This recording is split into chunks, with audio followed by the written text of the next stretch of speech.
Hello and welcome to the Good and Talk, back again with you guys for another show for our Raw Reactions preview series, the show in which I and you guys in the chat box obviously talk about the game which is coming up. And of course we've got a rather big one tomorrow against Spurs in the North London derby at their ground for the first time, their new ground, and it's going to be filled with no fans, which is something we'll touch on in just a second, because there's some pros and cons to that for sure. We're going to talk about the lineup, we're going to get some of your comments, and ultimately end with our predictions for the game. And I feel like I've already done a fair few shows talking about what the predicted scores will be. We had the podcast after Leicester, we had the podcast yesterday, and if you haven't checked out yesterday's podcast, which was with our expert members, and if you would like to become an expert member, which I'll just throw up on the screen for you now, all you need to do is click the link in the description. It takes you to the page, and you can choose which level of membership that you would like to join up with. But effectively what it does is it gives you access to some amazing new content, to exclusivity in terms of chat box comments. You come up on the screen with the whole chat box, and that's obviously something which makes you stand out, which is great. And not only that, but it also helps you get access to coming on the show like we saw with yesterday's guests. So I'm really happy about that, really looking forward to you guys getting involved with the content even more and going through everything else as well. So let's start off with what I feel would be the best possible lineup for the North London derby. Okay, so on the screen now, which I'll get rid of the banner at the bottom, otherwise you won't be able to see the goalkeeper. So we've got Martinez in goal, which I feel is, for me, the best keeper in the league right now. I can't think of a goalkeeper that is doing as good a job as what we're seeing with Emi Martinez currently. And that's just my feeling on it. I genuinely could not pick out a better goalkeeper in the league in terms of form than Martinez right now. His shot stopping has been great. He's doing everything that we possibly need him to do. It's been absolutely fantastic. And I really genuinely, I'm loving what this guy is about. And when Leno comes back, if Leno comes back, it is going to be a big question mark as to whether he gets that place back. Let's go into the back five then, because as we know right now, Arteta loves a back five. And so therefore, Mainsley at right wing back, for me, I just can't put Bellerin with the form that he's in into the North London derby. Now, I personally feel like he will play. I feel like Arteta will play him as one of our main leaders. But Mainsley, for me, just came on against Wolves and did everything that he needed to do in that game to show that he could start a game. Now, Chris KR7 raises a good point by saying, Tom, you start Ainsley every game, but he won't start, as we all know. I know, but this is what I want. This is what I want from the team. Matt Gray says, I know form goes out the window with every North London derby, but unless we gift them something, obviously, we just seem to have the upper hand when it comes to form and how the teams are looking right now. At the back, we've got Mustafi, who has arguably been our best centre-back since Project Restart, possibly our best centre-back in 2020. And there's links to him getting a possible new deal, which would be great. We've got David Luiz, who also, since returning from his suspension, has looked good. His passing has been really explorative. And I feel that when you've got that added sort of dimension of pinging the ball wide, over the top and through for Aubameyang, you've always got that little added secret weapon to your side in Luiz. Yes, I get the fact that defensively he is flawed. I understand that completely. But playing him in a back three just seems to suit him perfectly. If we then look at the left centre-back, honestly, every time I say Kieran Tierney's name, I just want to do it in a Scottish accent. So, Kieran Tierney. It's not possible to say Kieran's name without putting on a Scottish accent. I just love Kieran Tierney. He's great. And I love the interview that came out in the week when we were talking about him. And he was saying about how he's not even been into London because he's so focused on his training. And yeah, Kieran Tierney is just such a great player, and I'm playing him in the left centre-back slot, which may surprise a few of you. There's a few reasons for that, which I'll obviously go into when we get to the forward line, which has had a big impact on it. His crossing's been really, really good, but he's also played so many minutes for us now, a ridiculous amount of minutes for us. And playing on that left wing-back slot, it's just...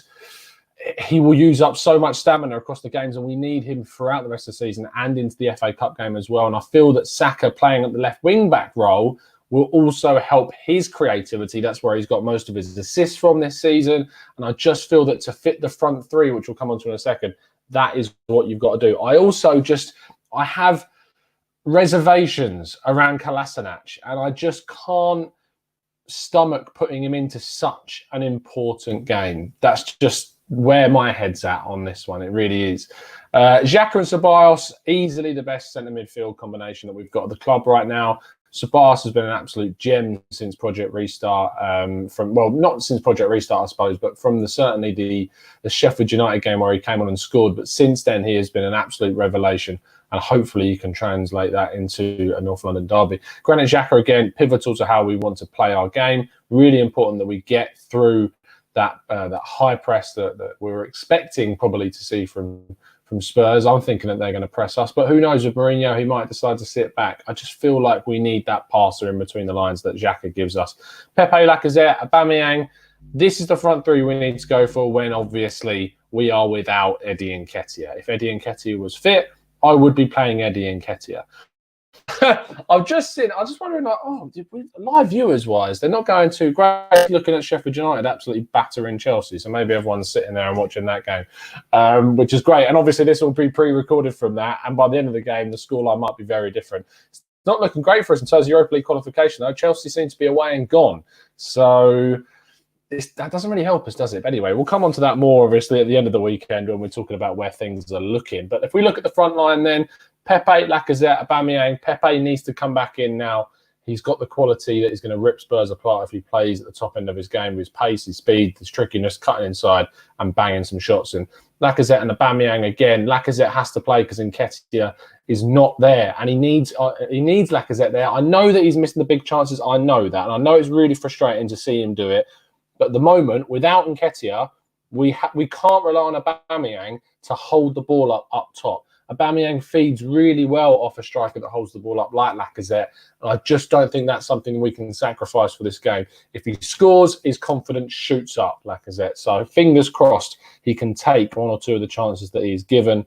But yeah, I'm really pinning my hopes on Lacazette to turn something in this game. This is the exactly same lineup that I predicted against, or not predicted, but suggested against Leicester. We didn't see it in its true form. We saw obviously Lacazette fluff his line so often, and Saka was playing on the right wing, Tierney was playing on the left wing back slot, and Kolasinac came in, which is, if I'm thinking about what I guess he'll do, I think we'll see something similar. I think Pepe, Lacazette, Aubameyang could still be. I just feel like it will be Saka, Lacazette and Aubameyang is going to be the front three there. And again, Pepe will be left out, which I think is a mistake, but we're just going to have to wait and see. So there's that. Let's move on to predictions then in terms of how the game could play out. I genuinely feel like this Spurs side have had this North London derby on their mind for a good couple of weeks, and that has had an impact on their form. Drawing against Bournemouth in what was the most boring game of football I've seen all season, which was preceded by the second most boring game of football I've watched all season when they beat Everton 1-0, and they beat a very, very poor Everton side that game. I don't know what was up with the Blues there. They utterly shanked it. It was terrible. Really, really bad. In terms of sort of where we're going to attack them, they're without Eric Dyer, which actually is a little bit of a negative for us, because that means they'll be probably playing Davison Sanchez and Alderweireld, which is a better centre-back combination than what Eric Dyer would give them. But he has played in most of the North London derbies, and Mourinho seems to like him. So maybe that will come as a very sneaky positive for us. And then you've got Dele Alli not being there, which is both good and bad, because it's bad because I would like to see us kick him up the arse a bit during the game, because I can't stand the bloke. But honestly, it's probably a good thing that he's not playing. He's one of their better players, if we're speaking honestly. And him not being there means that they'll have an extra sort of more... There's going to be a more difficult decision to be made about who goes behind Kane. You're going to look at maybe Son, Lamela and Bergwijn playing as sort of that attacking midfield three. Without Eriksen there now, they just lack so much creativity. And it's a huge miss for them not having Eriksen. And he seems to do really well against us. So if it is Son, Lamela and Bergwijn are sort of a front attacking midfield three, I just can't think who they're going to play. Lo Celso doesn't really come into my thinking as that style of player. But I'm just not too sure about how they're going to line up. Harry Kane's going to be up top. We know that. It's really irritating that Project Restart meant that his injury didn't finish sooner, because you can take the mick out of him all you like. He's a decent striker who seems to score a fair amount of goals against us, and we need to work out how to stop him. I mean, one of the ways that we need to stop him is by not giving away any penalties. Penalties has been a big thing for us in North London derbies, and not in a good way. So fingers crossed our players stay on their feet. Don't knock those Spurs players off in the box, because they will go down at the touch of a feather. Let's see what some of you guys are saying. Chris says that Pepe must start. So does Tash. He also agrees with that as well. Mike Hernandez says, please, baby Jesus, please let us smash them 3-0. It would be nice, wouldn't it? Yannick Max says, think about it this way. This might be the only moment in time where we might get a decent fee for the sale of Mustafi. I don't want to see him go. I'm really an advocate now of seeing him sign a new contract.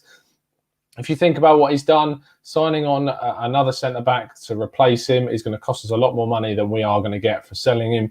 So I just feel that for me, we need to get him onto a new deal, let him play out his time under Arteta. He's doing really well now, so I'm very, very happy with what's going on there. Samir says, well, they will get a penalty for sure, so count on the board for them. Yeah, so we just need to score more goals than they get penalties is effectively how this game's going to go down. Omar's going with 2-1. In this game. Chris also says that Lo Celso is a doubt. Injury against Bournemouth, that's a big blow as well. He's been one of their better players. I'm gutted that he went to Spurs, because he was so good at Real Betis, and for a reason he got a move to the Premier League. Tyrese Gaston says Saka starting at left. The wing-back role could make sense due to the way Tottenham have been playing. Going at them and taking the game to them could play into Mourinho's negative plans. That could do.